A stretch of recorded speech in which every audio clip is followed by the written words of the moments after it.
Buenos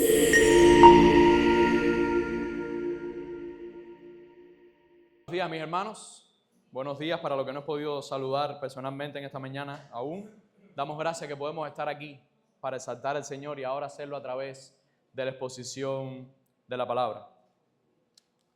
Voy a llevarlos un momento a hace más de 100 años.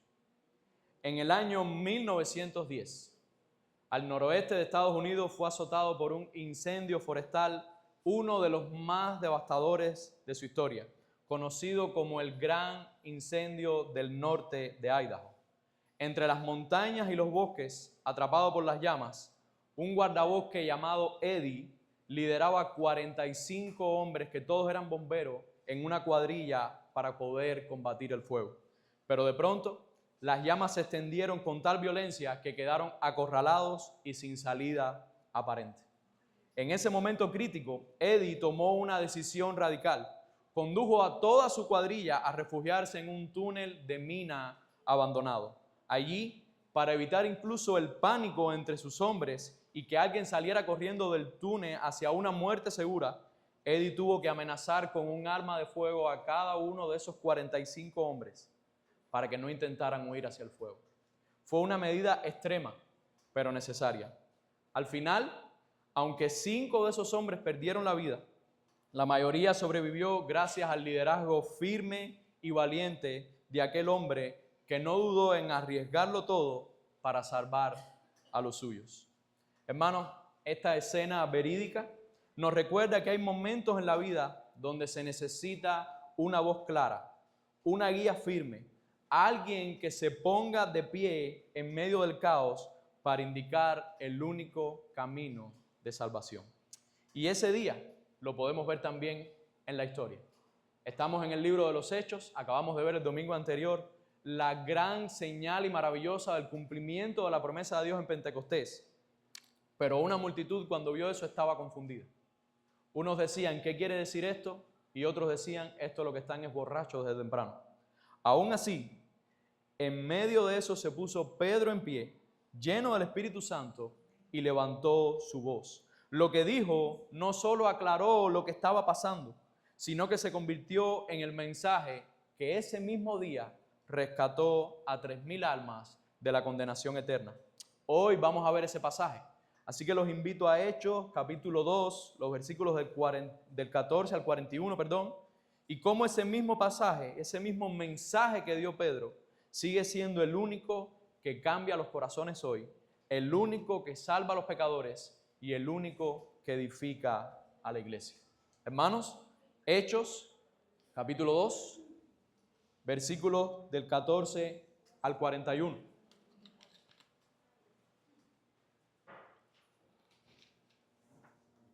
Hechos capítulo 2, versículos del 14 al 41, y dice así la palabra de nuestro Señor. Entonces Pedro, poniéndose en pie con los 11 apóstoles, alzó la voz y les declaró: hombres de Judea y todos los que viven en Jerusalén, sea esto de su conocimiento y presten atención a mis palabras, porque estos no están borrachos como ustedes suponen, pues apenas es la hora tercera, sino que esto es lo que fue dicho por medio del profeta Joel. Y sucederán en los últimos días, dice Dios, que derramaré de mi espíritu sobre toda carne, y sus hijos y sus hijas profetizarán, sus jóvenes verán visiones y sus ancianos soñarán sueños, y aún sobre mis siervos y sobre mis siervas derramaré de mi espíritu en esos días, y profetizarán. Y mostraré prodigios arriba en el cielo y señales abajo en la tierra, sangre, fuego y columna de humo. El sol se convertirá en tinieblas y la luna en sangre, antes que venga el día grande y glorioso del Señor. Y sucederá que todo aquel que invoque el nombre del Señor será salvo. Hombres de Israel, escuchen estas palabras. Jesús el Nazareno, varón confirmado por Dios entre ustedes con milagros, prodigios y señales que Dios hizo en medio de ustedes a través de él, tal como ustedes mismos saben. Este fue entregado por el plan predeterminado y el previo conocimiento de Dios. Y ustedes lo clavaron en una cruz por manos de impíos y lo mataron. Pero Dios lo resucitó, poniendo fin a la agonía de la muerte, puesto que no era posible que él quedara bajo el dominio de ella. Porque David dice de él: veía siempre al Señor en mi presencia, pues está a mi diestra para que yo no sea sacudido. Por lo cual mi corazón se alegró y mi lengua se regocijó, y aún hasta mi carne descansará en esperanza. Pero tú no abandonarás mi alma en el Hades, ni permitirás que tu santo vea corrupción. Me has hecho conocer los caminos de la vida, me llenarás de gozo con tu presencia. Hermanos, del patriarca David les puedo decir con franqueza que murió y fue sepultado, y su sepulcro está entre nosotros hasta el día de hoy. Pero siendo profeta y sabiendo que Dios le había jurado sentar a uno de sus descendientes en su trono, miró hacia el futuro y habló de la resurrección de Cristo, que ni fue abandonado en el Hades, ni su carne sufrió corrupción. A este Jesús resucitó Dios, del cual todos nosotros somos testigos. Así que, exaltado a la diestra de Dios y habiendo recibido del Padre la promesa del Espíritu Santo, ha derramado esto que ustedes ven y oyen. Porque David no ascendió a los cielos, pero él mismo dice, dijo el Señor a mi Señor, siéntate a mi diestra hasta que ponga a tus enemigos por estrados de tus pies. Sepa pues con certeza toda la casa de Israel que este Jesús a quien ustedes crucificaron, Dios lo ha hecho Señor y Cristo. Al oír esto, conmovidos profundamente, dijeron a Pedro y a los demás apóstoles, hermanos, ¿qué haremos? Entonces Pedro les dijo, arrepiéntanse y sean bautizados cada uno de ustedes en el nombre de Jesucristo para perdón de sus pecados y recibirán el don del Espíritu Santo, porque la promesa es para ustedes y para sus hijos y para todos los que están lejos, para tantos como el Señor nuestro Dios llame.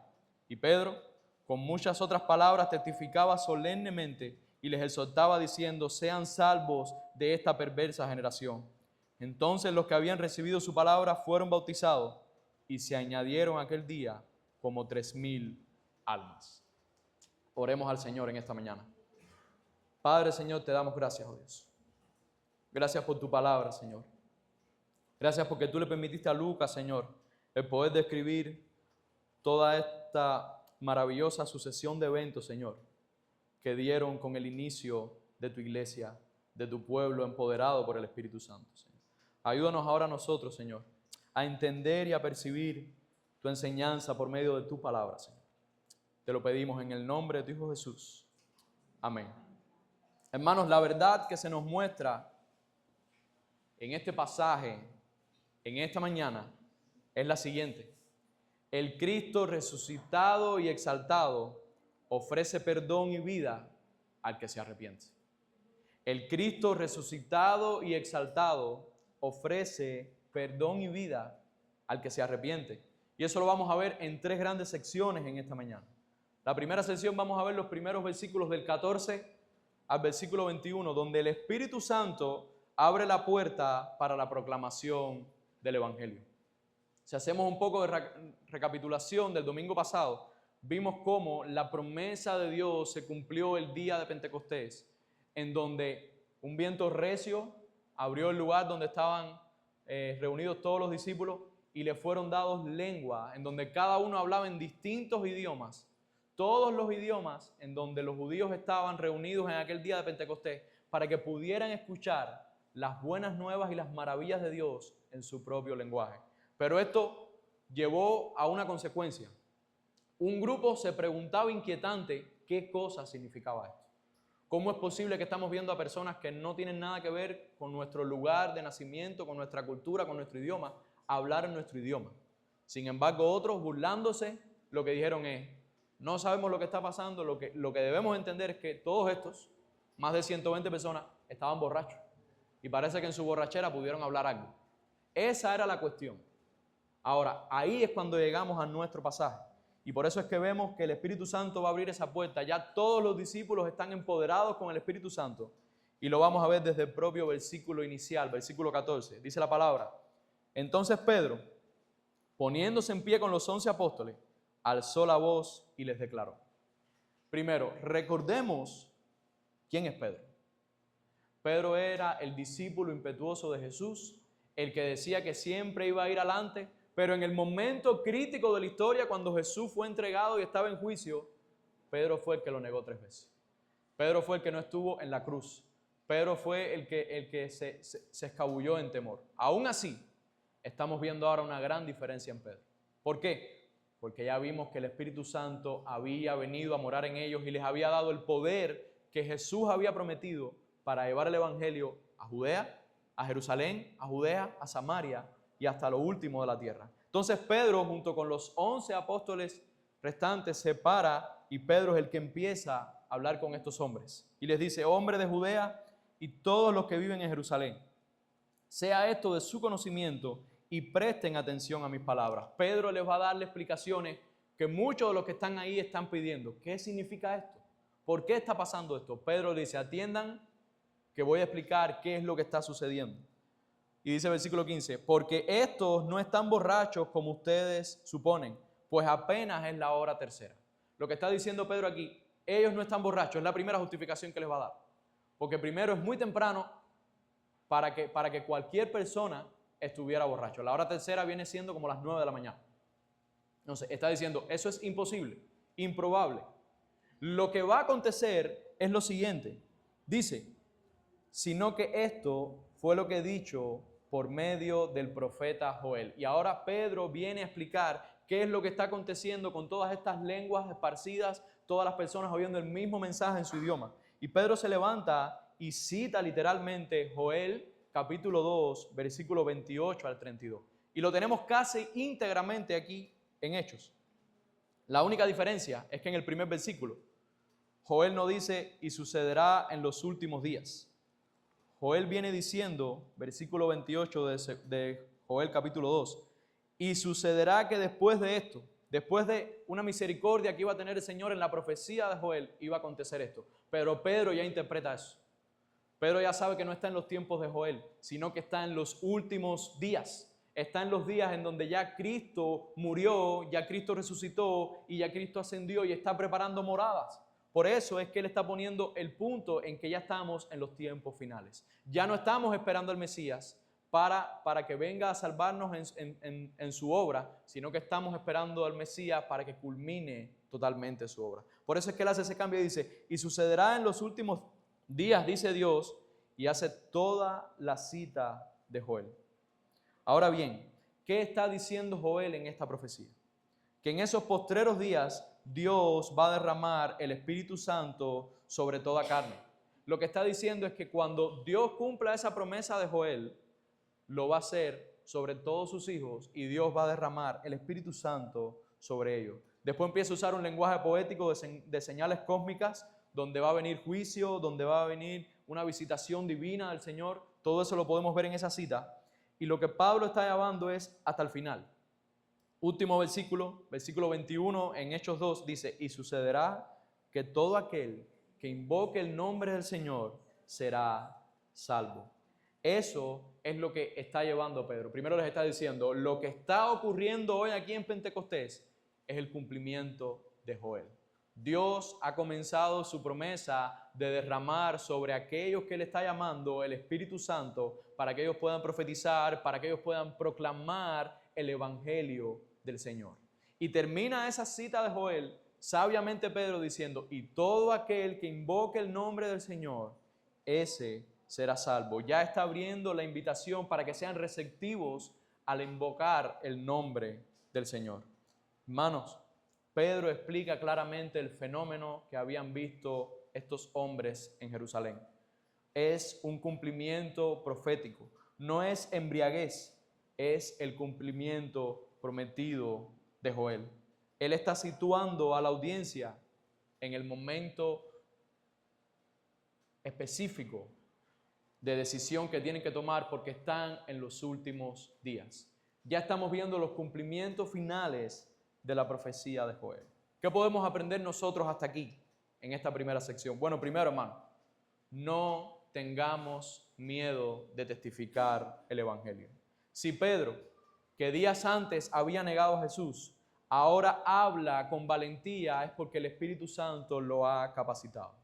Nosotros como pueblo de Dios tenemos ese mismo Espíritu Santo para proclamar a Cristo delante de, como misma situación de Pedro, delante de miles de personas. No, es delante de nuestra familia, es delante de nuestros amigos, es delante de nuestro vecindario, es delante de nuestros compañeros de trabajo. Estamos capacitados de igual manera que Pedro. De hecho, humanamente, y si quisiéramos pensar de manera humana, muchos de nosotros estamos más capacitados que Pedro. Porque tenemos estudio, porque tenemos palabra, porque podemos tener más. Pedro era un simple pescador. Y aún así, el Espíritu Santo fue el que hizo la obra en él y lo capacitó para presentarse delante de miles de personas a predicar el Evangelio. No es nuestra intelectualidad, no es nuestra profesionalidad, no son nuestros títulos, es el poder del Espíritu Santo en nosotros. Iglesia, nuestra misión se realiza bajo el poder del Espíritu ya derramado, ya habiéndose cumplido la profecía de Joel en Pentecostés. La pregunta es, ¿estamos cumpliendo la misión del Señor? Como iglesia estamos proclamando el Evangelio. Como iglesia estamos siendo empoderados por el Espíritu Santo para llevar el reino de Dios a este mundo. Eso siempre lo tenemos que tener como pregunta en nuestras mentes. Para los amigos que nos visitan en esta mañana y que aún no han creído en el Evangelio, lo que estás presenciando en este pasaje, en esta señal de Pentecostés, lo que presencias cuando ves a este grupo reunido de personas cantando a Dios, exaltando a Dios, lo que estás presenciando en la iglesia de hoy no es locura, no es fanatismo, sino que es el cumplimiento de la promesa de Dios. Él, a través del poder del Espíritu Santo en su iglesia, quiere hablar a este mundo. Dios quiere testificar por medio de la iglesia. Dios quiere abrir los ojos de este mundo y mostrarle a Cristo. La pregunta que tengo para ti hoy, ¿estás prestando atención tú a la palabra de Dios? ¿Estás prestando la atención como mismo Pedro le dijo a estos hombres? Sea esto de conocimiento y presten atención a mis palabras. Que puedas estar prestando atención porque el discurso de Pedro ahora es cuando sube al clima. Llegamos a la segunda parte, versículos del 22 al 36. Vamos a ver cómo ese mensaje que Pedro comenzó a dar, el mensaje del Evangelio, se centra en Jesús crucificado y resucitado. Pedro no se entretiene en teorías, Pedro no se entretiene ahora en emociones superficiales, Pedro va en su discurso al centro del Evangelio. Fíjense cómo dice a partir del versículo 22. Hombres de Israel, escuchen estas palabras. Este evento que ustedes acaban de ver en Pentecostés es la promesa de Joel. Joel dijo que esto se cumpliría, pero ahora vengo a hablarles de Jesús, el Nazareno. Varón confirmado por Dios entre ustedes con milagros, prodigios y señales que Dios hizo en medio de ustedes a través de él, tal como ustedes mismos saben. Pedro empieza a mostrar cómo fue la vida y obra de Cristo. Jesús fue aprobado por Dios con milagros. De hecho, este es el lenguaje que se usa desde el Antiguo Testamento para dar la confirmación de que verdaderamente eso es lo que Dios ha querido. Si usted va a Éxodo, ¿cómo fue que confirmó que Moisés era un enviado de él? A través de prodigios, milagros y señales. Si usted va a Deuteronomio, también se enseña que Dios se va a manifestar y representar con milagros, prodigios y señales. Cuando Cristo llegó, ¿qué más milagros, prodigios y señales pudo hacer él? Que mucha gente llegaba y decía, nunca hemos visto nada como esto. Nunca hemos visto a nadie decir, tus pecados te son perdonados. Nunca había visto a nadie sanar a un ciego de nacimiento. Nunca habían visto muchos de los milagros que estaba haciendo el Señor. Entonces, Pedro está diciendo que Jesús fue aprobado por Dios a través de todos estos milagros y señales. Pero también dice que ese Jesús de Nazareno fue entregado a la muerte conforme al plan soberano de Dios. Si usted va conmigo, versículo 23 dice, este fue entregado por el plan predeterminado y el previo conocimiento de Dios. Lo que está diciendo aquí Pedro es, ese Jesús que había representado todo el poder de Dios a través de los milagros y señales, que fue muerto, no fue muerto por la voluntad humana, no fue muerto porque lo planearan y le salió bien de casualidad. Estaba predicho, predeterminado, estaba completamente confirmado que Cristo tenía que morir para hacer su obra de redención. Ese era el plan de Dios desde el principio y no un plan humano que salió bien por casualidad. No solamente es que Cristo fue entregado conforme al plan soberano de Dios, mostrando la soberanía de Dios en la salvación, sino también está mostrando cómo ellos fueron parte de ese plan. Fíjense cómo dice, y ustedes lo clavaron en una cruz por manos de impíos y lo mataron. Si ciertamente los que mataron a Cristo fueron los romanos, que eran gentiles, si usted va atrás a la historia, quienes presionaron a Poncio Pilato en medio de una plaza gritando, crucificarle, crucificarle, crucificarle, fue el pueblo judío en Jerusalén. Por eso Pedro se lo señala y les dice, ustedes fueron los que lo clavaron en una cruz por mano de los impíos, por mano de los romanos, y lo mataron. Pero qué glorioso el versículo 24, y sobre todo cuando la Biblia dice un pero, refiriéndose a Dios y a Jesucristo. Dice, pero Dios lo resucitó, poniendo fin a la agonía de la muerte, puesto que no era posible que él quedara bajo el dominio de ella. Hermano, Dios lo resucitó y nosotros sabemos que también lo exaltó como Cristo y como Señor. Este es el argumento que va llevando Pedro a esta audiencia. Él pasa de esto es lo que pasó con Pentecostés, es el cumplimiento de Joel, esto es, y ahora pasa a este es Jesús. El cumplimiento va a converger en Cristo. No basta con los milagros y señales que Dios está haciendo a través de su promesa, sino que el centro de todo es para que se mire a Cristo. No basta con que nosotros, el Señor nos dé dones y talentos y podamos ver maravillas y cosas que el Señor haga a través del ministerio y de la obra de servicio que hagamos, si nuestro centro no es Cristo. Iglesias pueden crecer, iglesias pueden tener ministerios de obra social, de misericordia y pueden ser aplaudidas por este mundo. Pero si el centro de todo eso no lleva a Cristo, usted no está cumpliendo con lo que Dios ha demandado. Fíjense qué tal es así, que ahora Pedro va a explicar por qué Dios los resucitó, poniendo fin a la agonía de la muerte, puesto que no era posible que Cristo quedara bajo el dominio de la muerte. Y empieza a citar lo que dice el rey David en el Salmo 16. Dice, veía siempre al Señor en mi presencia, pues está a mi diestra para que yo no sea sacudido. Por lo cual mi corazón se alegró y mi lengua se regocijó. Y aún hasta mi carne descansará en esperanza, pues tú no abandonarás mi alma en el Hades, ni permitirás que tu santo vea corrupción. Me has hecho conocer los caminos de la vida, me llenarás de gozo con tu presencia.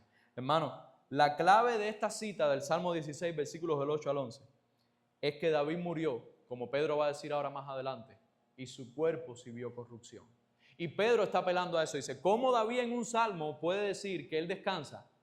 Porque la muerte no se va a enseñorear en él y su cuerpo no va a haber corrupción. Si Pedro más adelante va a decir, nosotros sabemos dónde está enterrado David. Pedro interpreta correctamente en Salmo, viendo que David no está apuntando a él mismo, sino que está apuntando a Cristo.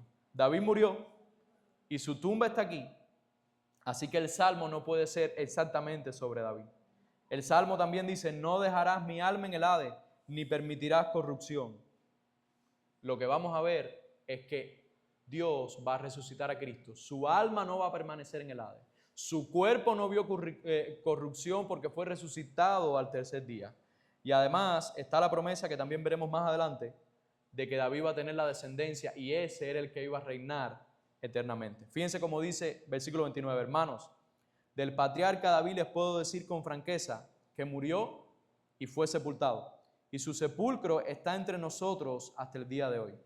Pero siendo profeta y sabiendo que Dios le había jurado sentar a uno de sus descendientes en su trono, segundo de Samuel, capítulo 7, miró hacia el futuro y habló de la resurrección de Cristo. Pedro está diciendo que esta cita de David en el Salmo 16 es refiriéndose a la resurrección de Cristo. Cristo no iba a haber corrupción, Cristo no iba a ser dominado por la muerte, que ni fue abandonado en el Hades, ni su carne sufrió corrupción.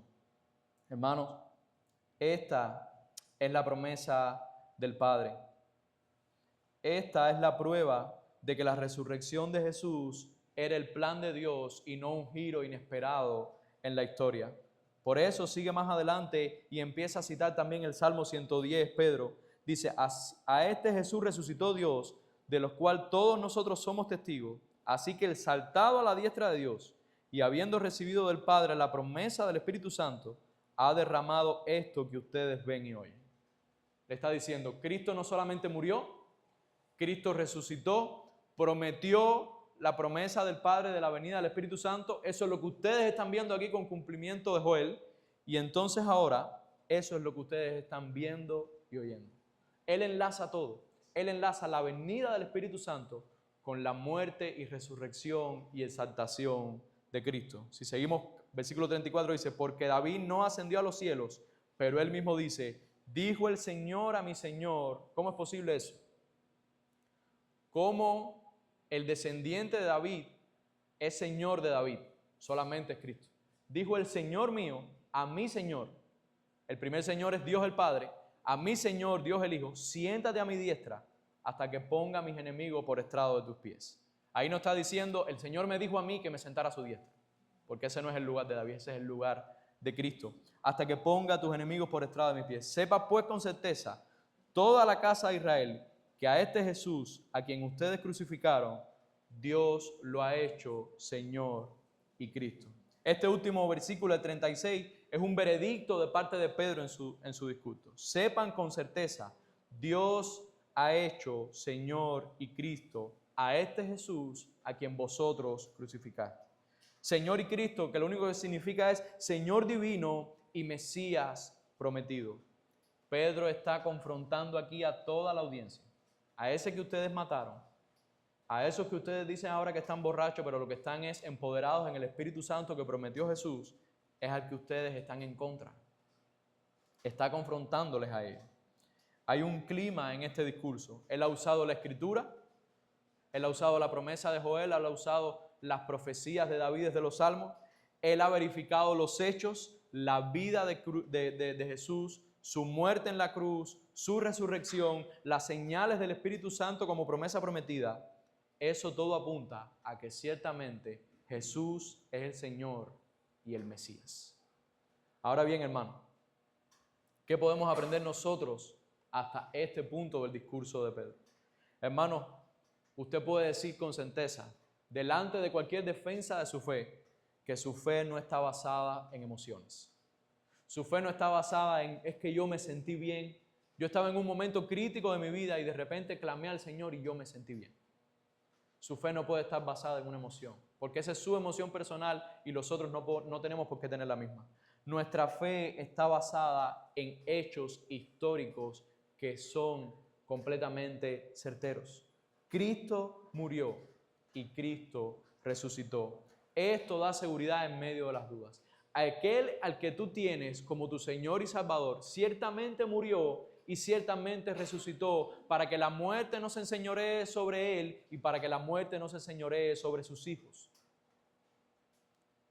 Ahora bien, para aquellos que nos visitan en esta mañana, el Evangelio no es una opinión más, aunque tú pienses que sea así. Estamos viviendo en un mundo de relativismo y podemos decir, bueno, el cristianismo es una variante más. Mañana voy a ir a una mezquita a ver si veo el islamismo, a ver esa otra variante. Y mañana me voy a un templo hindú a ver cómo es esa variante. Y usted se pone a sopesar entonces todas las variantes. El Evangelio no es una opinión más. Es una declaración histórica que hoy por hoy ni siquiera los ateos más acérrimos han podido refutar. Jesucristo murió. Y murió en la cruz por pecadores y resucitó para darles vida eterna. La pregunta es, ¿qué harás tú con este mensaje? ¿Qué harás tú con la obra de Jesús? ¿Qué harás tú al final de los tiempos cuando te presentes delante de Dios? El tercer y último punto en esta mañana de este pasaje, los versículos del 37 al 41, vamos a ver cómo el Evangelio exige una respuesta de arrepentimiento y fe. Si usted va conmigo al versículo 37, dice lo siguiente, dice, al oír esto, conmovidos profundamente, dijeron a Pedro y a los demás apóstoles, hermanos, ¿qué haremos? Ciertamente había un grupo dentro de toda la audiencia de Pedro que se había conmovido profundamente. De hecho, otra de las maneras de traducir esto es compungidos de corazón.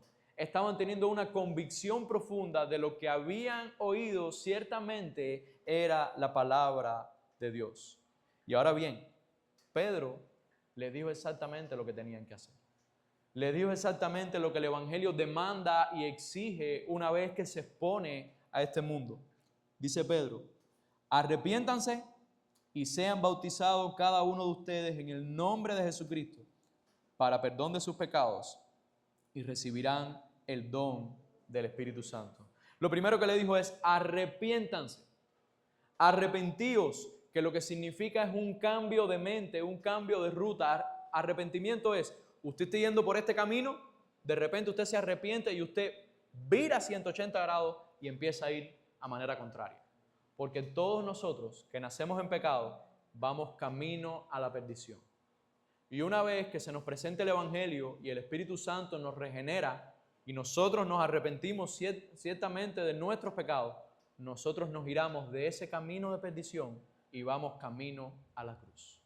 Vamos camino a la ciudad celestial, vamos camino a la salvación y a la vida eterna. Eso es arrepentimiento. Un cambio de mente, un cambio completamente de actitud. No solamente les dice eso, les dice bautícense para perdón de los pecados. Pedro ya estaba viendo el bautismo, como mismo lo veía Juan el Bautista, para perdón de pecados, y es la manera en que se sella públicamente la fe y la unión con Cristo. Y eso es lo que creemos nosotros hoy. El bautismo es un simbolismo, es una de las ordenanzas que nos ha dado el Señor. ¿Para qué? ¿Para recibir más poder? No. ¿Para capacitarnos más? No. ¿Para ser súper cristianos con respecto a los cristianos que no se han bautizado? No. Es una señal simbólica de nuestra unión con Cristo. Así como somos sumergidos en el agua, simbolizando la muerte que tuvimos con Cristo, cuando nos levantamos del agua simbolizamos nuestra resurrección con Cristo.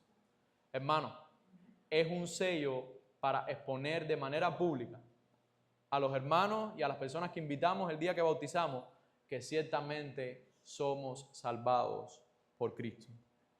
Hermano, no solamente les dice eso Pedro, sino también les dice, si ustedes se arrepienten, si ustedes son bautizados para el perdón de pecados, ustedes ciertamente van a recibir el don del Espíritu Santo. ¿Por qué? Porque Dios ya lo había prometido. Y como Él mismo había dicho en la profecía de Joel, eso es para toda carne, para todos aquellos que han sido llamados de parte de Dios. Es el cumplimiento personal en cada uno de los creyentes de la profecía de Joel. El don del Espíritu Santo es para todos los creyentes. Fíjense cómo dice después de eso. Dice, porque la promesa es para ustedes y para sus hijos y para todos los que están lejos, para tanto como el Señor nuestro Dios llame. Al final Dios es el que llama por medio del Evangelio para que aquellos que se arrepientan y crean reciban el don del Espíritu Santo. Pero Pedro, no se queda ahí. Fíjense que dice, y Pedro, con muchas otras palabras, testificaba solemnemente y les exhortaba diciendo, sean salvos de esta perversa generación. Les está diciendo, no hay nada en este mundo que te pueda llevar a la salvación. Y si aquella era una generación perversa y estaban dentro del pueblo de Dios, los judíos que tenían la ley, que tenían el templo y hacían más o menos las cosas que Dios quería que hiciera, ¿cuánto más nosotros hoy no vamos a exponer a este mundo y decirle, sé salvo hoy de esta generación perversa? La humanidad se sigue poniendo cada vez peor. El pecado siempre ha sido pecado desde que Adán y Eva pecaron. Pero la humanidad siempre crea nuevas maneras de pecar cada vez más, de estar más corruptos por el pecado, de que ya la moralidad no funcione, de que ya es normal mentir, de que ya es normal luchar y robar a dos manos, de que ya es normal que haya un muerto y gente te habla y te dice, no, yo tengo dos, yo tengo tres, y no hay ningún tipo de problema con eso.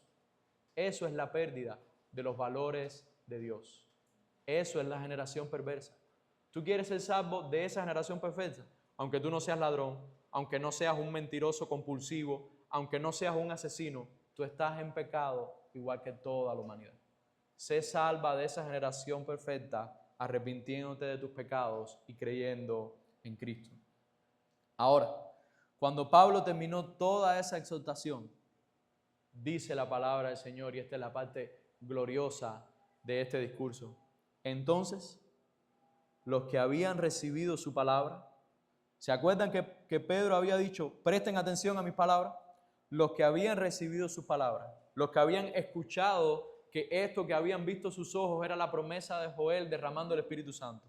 Los que escucharon la vida, muerte y resurrección de Cristo como cumplimiento también de los salmos de David.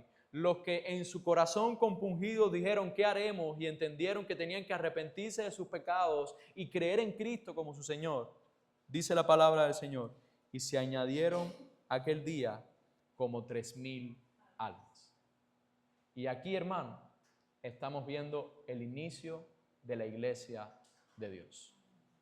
Ese mismo día, en donde los discípulos habían recibido el Espíritu Santo, ese mismo día Pedro proclamó la primera vez que se proclamaba el Evangelio de una manera específica y clara desde el principio hasta el final, hasta la demanda del Evangelio. Fue ahí, y ahí es donde surge el pueblo de Dios, la iglesia de Dios que hoy conocemos.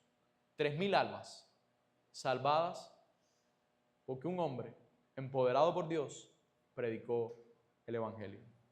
Hermano, el arrepentimiento para nosotros hoy no es solo el inicio de la vida cristiana. Nosotros iniciamos nuestra vida cristiana oyendo el Evangelio, reconociendo nuestro pecado, arrepintiéndonos de él y creyendo en Cristo como nuestro Señor y Salvador.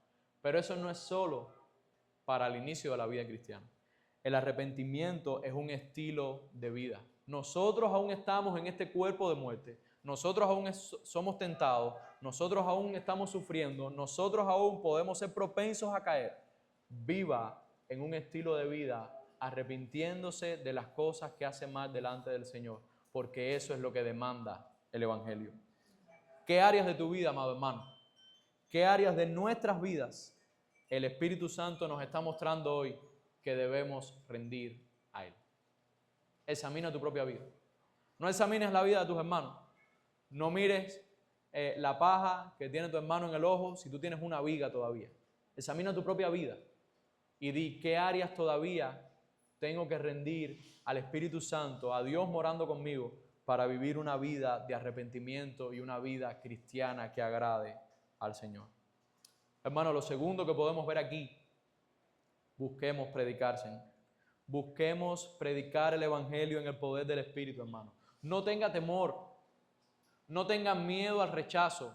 El mundo, ya lo dije, en el mundo vamos a tener aflicción, pero hacemos la obra que Dios nos ha mandado a hacer. Predicar el Evangelio. Usted no es de los que predica en el medio de la calle, en un parque. Usted no es de los que a lo mejor tiene el ímpetu de ir casa por casa o la puerta. Empieza por tu casa. Empieza por tus vecinos cercanos con los que conversas. Empieza con tus compañeros de trabajo allegados. Empieza por ahí, pero haz lo que Dios te ha mandado a hacer. Predicar el Evangelio en el poder del Espíritu. Hermanos, busquemos expresar nuestra identidad como cristianos de manera pública. Y eso Dios es claro en eso. Somos llamados a bautizarnos en el nombre del Padre, del Hijo y del Espíritu Santo. Eso es la muestra pública de que estamos unidos con Cristo. Y otra manera también de mostrar nuestra identidad cristiana, viva en comunidad. Cuando usted vive dentro del pueblo de Dios, cuando usted vive dentro de la iglesia de Dios, usted se identifica como cristiano. Si usted es un cristiano aislado, un cristiano llanero solitario, como digo yo, la gente no sabe que tú eres cristiano. La gente no ve que tú vives como cristiano. La gente no ve que tú practicas las actividades que practicamos los cristianos que están puestas en la palabra. Así que esa es la manera de expresar nuestra identidad en Cristo. Bauticémonos y tengamos una vida comunitaria, una vida como el próximo domingo veremos que empezó a desarrollar esta iglesia de 3,000 personas. Para los amigos que nos visitan en esta mañana, la promesa de Dios, el mensaje del Evangelio te ha alcanzado hoy. Hoy tú has escuchado a través, no de mis palabras, de las propias palabras de Pedro, el Evangelio. Y él mismo ha expuesto la exigencia del Evangelio, arrepentimiento y fe en Jesús el Señor. Dios te llama hoy a ti a responder al Evangelio. No mañana, porque mañana no sabe lo que puedas pasar. Dios en su misericordia, a lo mejor mañana también tienes la oportunidad de arrepentirte. Pero el Evangelio lo has oído hoy. 3,000 personas lo escucharon ese mismo día Y la Biblia nos dice, y esperaron al otro día, se acostaron en sus camas, en su almohada, lo meditaron y al otro día dijeron, sí, nosotros creemos. No, en ese mismo momento, entendiendo su condición delante de Dios, se arrepintieron de sus pecados y creyeron el Evangelio. 3.000 personas no solo escucharon, sino que obedecieron y dieron un paso público de fe. ¿Tú seguirás indiferente o rendirás tu vida al Evangelio de Cristo? Concluyo en esta mañana, hermano. El sermón de Pedro en Pentecostés nos muestra 3 pilares que no han cambiado en la exposición del Evangelio. El Espíritu Santo es el que abre la puerta para el mensaje. El Espíritu Santo es quien nos capacita para predicar el Evangelio. El Evangelio se centra única y exclusivamente en Jesús crucificado y resucitado. Ese es el centro del Evangelio. Usted tiene que ir desde Dios, su carácter, su santidad, nuestra condición de pecado, pero lo que cambia todo, las buenas nuevas de salvación, es la muerte y resurrección de Cristo por pecadores. Y en tercer lugar, el Evangelio exige una respuesta de arrepentimiento y fe. El Evangelio no es para oírlo y decir, yo conozco el Evangelio. Sí, el Evangelio es que Cristo murió. Y puedes incluso hasta decir que murió por ti. Pero si tú ciertamente no te has arrepentido de tus pecados y has tenido fe en Cristo como tu Señor y Salvador, y ojo, muchas corrientes por ahí dicen, tú puedes tener a Cristo como tu Salvador porque tú crees que es, pero no es tu Señor. No. Una vez que tú te arrepientes de tus pecados y crees en Cristo, lo crees como tu Salvador y como tu Señor. Él se enseñorea sobre ti, Él te exige y te demanda a través de la palabra lo que debes hacer para vivir una vida conforme a Él. Hermanos, el mismo Cristo que salvó a 3.000 ese día de Pentecostés es el mismo Cristo que está vivo hoy, que sigue perdonando hoy, que sigue transformando vidas hoy, que sigue salvando almas a través del Evangelio. Querido hermano en la fe, no calles el Evangelio entonces. No te lo calles, no te lo reserves como un tesoro, compártelo, proclámalo con valentía a este mundo que lo necesita, como mismo lo necesitamos nosotros. Amigo que aún no crees en el Evangelio, la pregunta de aquella multitud sigue siendo la misma. ¿Qué vas a hacer con respecto a Jesús? Hoy Dios te está invitando a arrepentirte y creer en Él, porque este sigue siendo el mensaje que cambia los corazones, que pasa de un corazón de piedra a un corazón de carne y que pone la palabra de Dios en él. Les recuerdo la enseñanza de este pasaje. El Cristo resucitado y exaltado ofrece perdón y vida al que se arrepiente. Que podamos orar en esta mañana.